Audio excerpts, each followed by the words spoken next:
शंकर के मंदिर में जाओ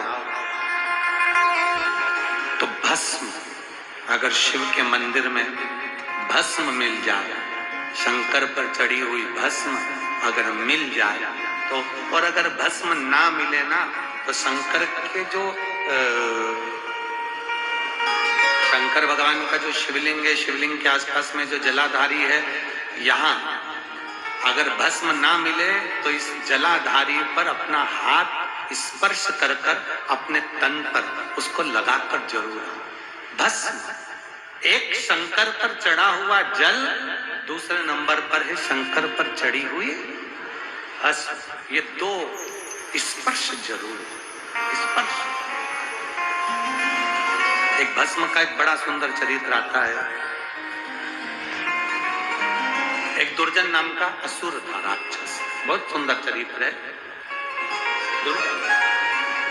दुर्जन नाम का राजा अपने नगर में उपद्रव मचाता था और उपद्रव मचाकर सबको कष्ट देता। सबसे बड़ा उसने गलत काम किया कि जो शंकर के मंदिर में, शिवालय में जल चढ़ाने जाते थे, शंकर की आराधना करने जाते थे, शंकर की भक्ति करने जाते थे, उनको रोक देता था, उनको शिवालय तक जाने नहीं देता।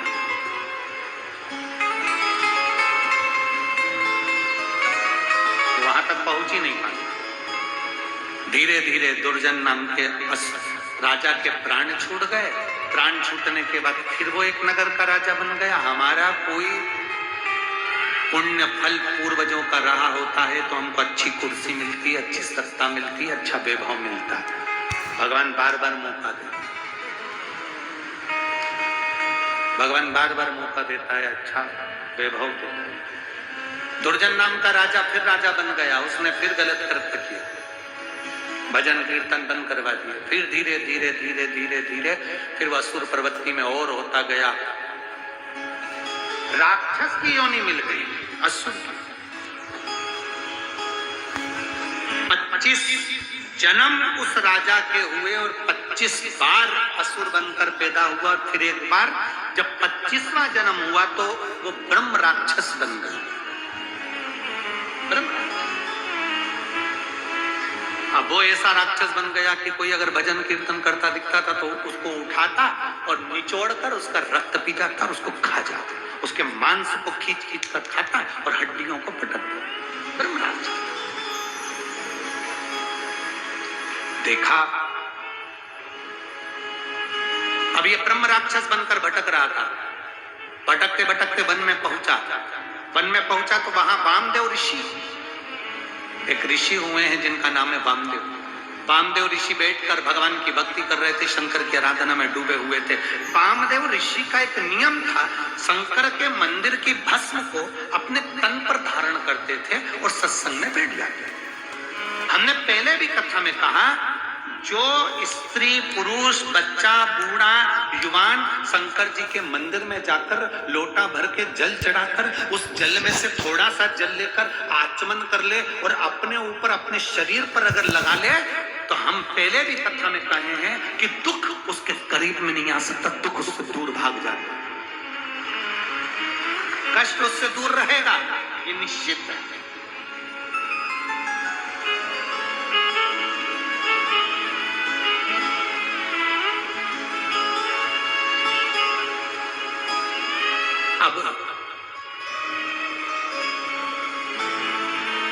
वह ब्रह्म राक्षस वामदेव ऋषि को खाने के लिए गया। वामदेव ऋषि के शरीर पर शंकर जी पे चढ़ी हुई भस्म लगी हुई थी और इसने सोचा मेरे को भोजन मिला है। इसने वामदेव ऋषि के हाथ का मात्र पकड़कर स्पर्श किया, खाने के लिए उसको उठाया, खाने के लिए।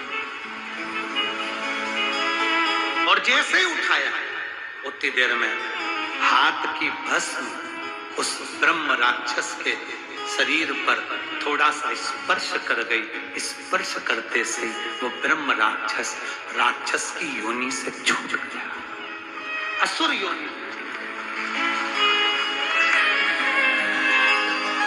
असुर योनि से छूट।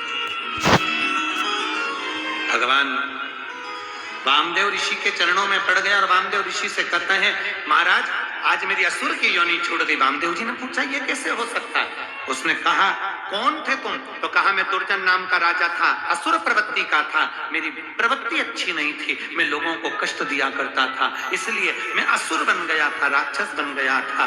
राक्षस तो बन गया था, पर मैंने किसी एक ब्राह्मण के मुख से सुना था, अगर किसी के शरीर पर भगवान शंकर की भस्म रमी होगी और वो भस्म लगा हुआ शरीर तुझको स्पर्श कर जाएगा तो तू राक्षस की योनि से छूट असुर की योनि से छूट, और असुर योनि से राक्षस की योनि से मैं छूटा कि मेरे ऊपर भगवान देवाधिदेव महादेव की कृपा हो, शिव की कृपा हो, शंकर की करुणा हो, ये उनकी उदारता हो, ये उनकी दया हो।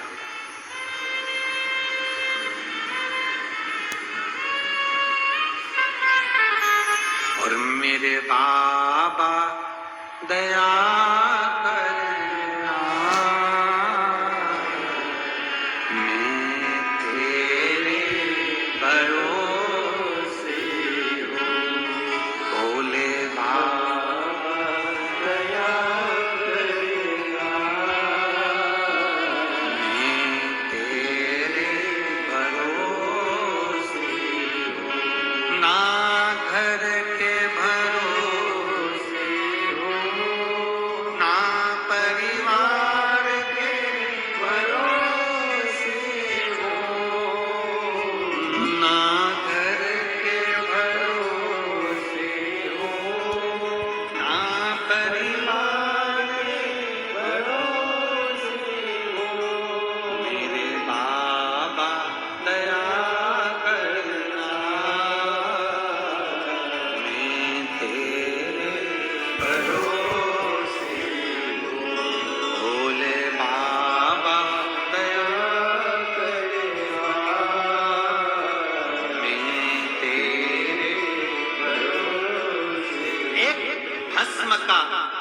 कण मात्र शरीर से लगा और वो तब गया, और वो तब गया। जरा विचार करिए, शंकर के मंदिर में चढ़े हुए जल का स्पर्श जब इस शरीर को हो जाता है तो ये शरीर भी तर जाता है। स्पर्श मात्र एक महिला ने पत्र लिखा, एक बहन ने लिखा,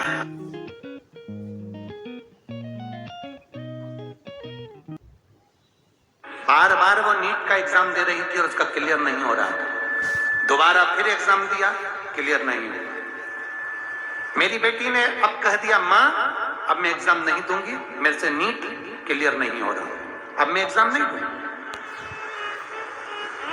तब उसने कहा मुझे डॉक्टर वाक्टर नहीं बनना, अब मुझे नीट का एग्जाम देना ही नहीं। मेरी बेटी ने पढ़ाई करना बंद कर दिया। उसका स्वरूप देखकर, उसका चेहरा देखकर मेरा मन दुखता था। मैंने अपनी बेटी से कहा तूने 3-4 बार दिया, एक बार चौथी बार फिर एक बार नीट का एग्जाम दे। बेटी कहती है मुझे देना ही नहीं, मुझे तैयारी में करना ही नहीं। मेरी बेटी ने चौथी बार एग्जाम देने के लिए तैयारी भी नहीं करी, फिर भी मैंने अपनी बेटी के पीछा पकड़ लिया कि तू एक काम कर, नीट का एग्जाम एक बार वापिस दे। माँ अब की बार तो मैंने पढ़ाई भी नहीं करी। माँ कहती है कोई बात नहीं, तू शंकर पर भरोसा कर, एक बार पढ़ाई कर, अब की बार एग्जाम देने से पहले अब पढ़ना चालू कर। और जब एग्जाम के लिए मेरी बेटी जाने लगी, शहद और बेलपत्र का उपाय मैंने अपनी बेटी से करवाया। और बेटी जब एग्जाम दिया और मेरी बेटी का रिजल्ट आया 1 महीने बाद, आज मेरी बेटी का सिलेक्शन हो गया मेडिकल कॉलेज में। वो रायपुर के मेडिकल कॉलेज में होम्योपैथी मेडिकल कॉलेज में वो पढ़ाई कर रही है। मैं बाबा को धन्यवाद देने के लिए